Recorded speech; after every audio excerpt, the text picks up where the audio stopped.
when you do violence on other people, you are doing But that's what I mean. To me, violence to yourself and your own psyche. it just went so far. I thought, that's horrible. There's nothing to stop you. Once you've got that power, there's nothing to pull you back. I know, but that's what I meant. So I just had to explain that. So yes. Did you want to explain the scene?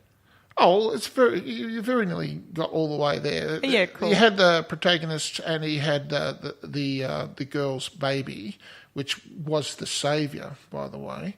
It was the baby who saved him. Oh, no, I get that. Not the other way around. No, I get that. Okay. And they were hiding in the boat on the side of a lake.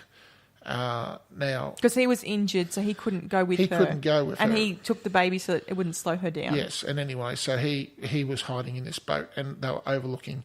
The bus pulls up, and they get everybody off the bus. They march them down to the side of the water, and then they proceed to kill them. But they don't kill them with gunshot or anything at the start. They make a show of it, and this big Serbian guy, I assume he was a big Serbian, and he pulled out this huge maul, this wooden maul, and just starts caving in the back of people's heads, and they were simply standing there. Which is funny because she was Serbian. It didn't matter. But that's what I meant. Again. That's what's crazy about it. Didn't make sense. I'm thinking, you've already lost. That's why it was such a problematic warfare. You know, it wasn't nation state. It was neighbour against neighbour to that extent, because there was nothing holding them back. They were all had lost it, you know, and that's why it's going to take many, many years for those scars to go away. Oh, well, I mean, look at World War I and World War II. We're still scarred by it. And we are. But what I'm saying is that was in the 40s, and this was only in the 90s. It's still very recent. It's the civil wars that do the most damage to a nation's psyche. And that's what I was talking about with Glory, in that America is still feeling those scars because it was neighbour against neighbour. That's what I mean. It's in their nation rather than country against country, Yep, and so it just, everybody goes a little mad in those kind of environments, and unless there's somebody holding you back, you'll just keep going. But I think this film portrays it really well. It does. Does. And so we have to look after each other. That's my point, and that's my Christmas message with this film. I was surprised Stellan Skarsgård was in it. I'm not pronouncing that correctly. Who? Oh, he was in Thor, and he was in the short blonde guy. He's very talented. He is. He's in so many different types of films. He tends to play baddies for the most part. He wasn't a baddie in this. Oh, he wasn't a goodie. No, he went with his mate. Yeah, I know. He started off a goodie, but he got lost too. He wanted to be a butcher. Well, he's certainly in the right place to do it. He didn't want to be there anymore. He didn't want to be there anymore, is what I'm saying. What do you think of the tunnel scene? I suspected that was going to be the hardest one. No, that wasn't the hardest one. Yeah. Again, it gave you information as to what was occurring. Yep. So some of them are pretty hard to watch, so people need to be ready that some of these scenes are quite full on.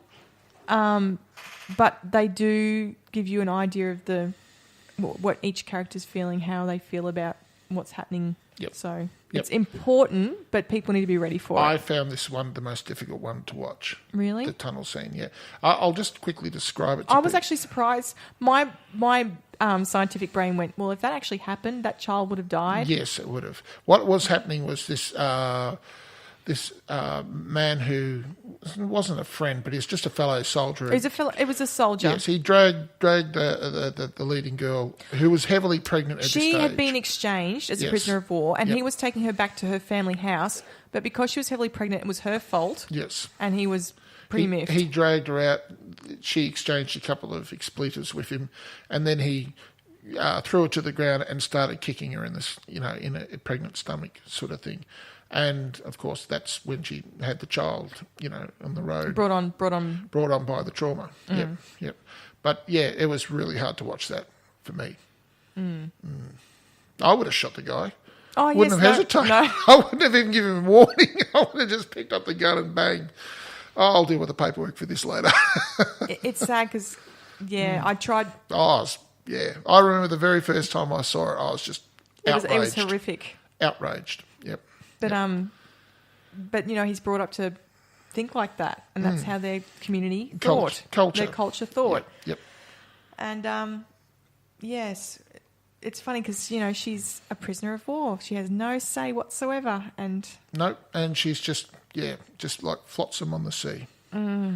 As so many in that situation. So both terrible scenes happen to the leading lady. Yes. Poor bugger. But she did it really well. Yep. Okay, so a beautiful film.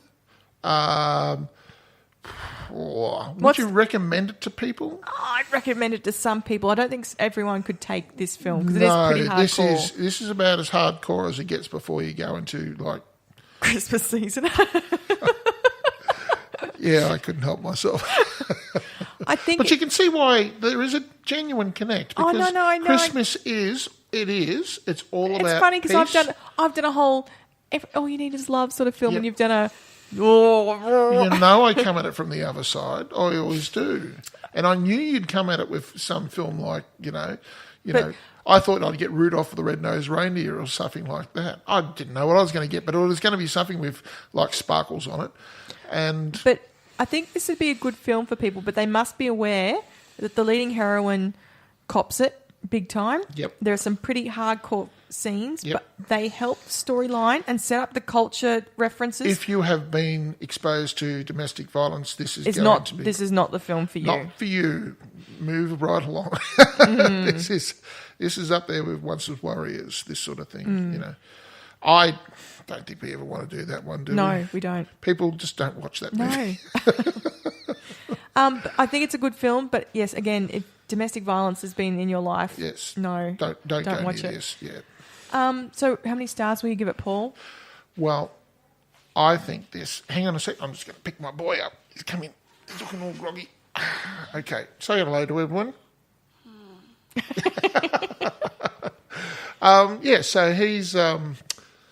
How many stars will you give this, Paul? Thank you. I think I have to give this a 9 because of what it's trying to do, and it does it so elegantly. Can I give it an 8, which is more than I was going to give it? I'm surprised it got over a 6 with you. No, because it's shot well. Everyone who's acted in it has done a really great job. Yep. And it does tell you exactly about what was actually happening at that time period there. You get a very clear picture of it. Yes, it's horrific, but that's what was happening at that time. So I'm going to give it an 8. Right. For Saviour, 9 from Paul and 8 from me. And would you like to give any Christmas messages to people? Well, I hope everyone just remembers love and they care about their loved ones and other loved ones who might be struggling, or anyone else who might be struggling, I should say, even people you don't know. So that's exactly what I was going to say. If you get an opportunity to help a stranger over the Christmas break, that's what Christmas is about, as far as I'm concerned. Your family will look after themselves for the most part. Well, I can't actually build the Spider-Man. You can't build the Spider-Man. Oh, is that the present I gave you? Oh, I'm sorry, Tom. That's okay. That's all right. Next time we'll build it beforehand and then we'll give it to you, okay? Okay. Awesome. Okay, so, moving on from Spider-Man. I just love Lego. So next week, I'm putting up the film Cargo, which is a film that's based on a short Aussie film that was put up in Trop Fest. And I've been wanting to see it for ages and I just haven't seen it, so I'm putting it up. Okay, cool. And you're putting up Death at a Funeral, which you've wanted me to see for ages and I just haven't bothered. I have. It's just because I'm lazy. It's just a good, funny film, and I realised the only way I was going to get you to watch it was to put it up. So, this week you're putting up the funny film, and I'm putting up the hardcore. Yeah, I know, because I'm light and you're dark. Yes, because that's how we always work. That's exactly right. Okay, well, look, I know this one went a bit longer than our normal one, but that's because we had 3 films. Well, we're doing 3 films, but more importantly, I figured that people have a bit of time to yawn, and we're obviously very exciting. And have a bit of a break, guys. It's been a very long, hard year for a lot of people this year. Take it easy, relax, don't stress. Don't stress, Paul. Don't stress too much. So, look, just be kind to your fellow people around you, and you see somebody who needs some help, give them some help. Like offering them coming over for Christmas evening. Might regret that. But anyway. All right, guys. Well, we're signing out. You have a Merry Christmas. Yeah, Merry Christmas or Happy Holidays or whatever you want to do for the end of the year. And Santa says, ho, ho, ho, Merry Christmas. Oh, gosh. Bye-bye. All right.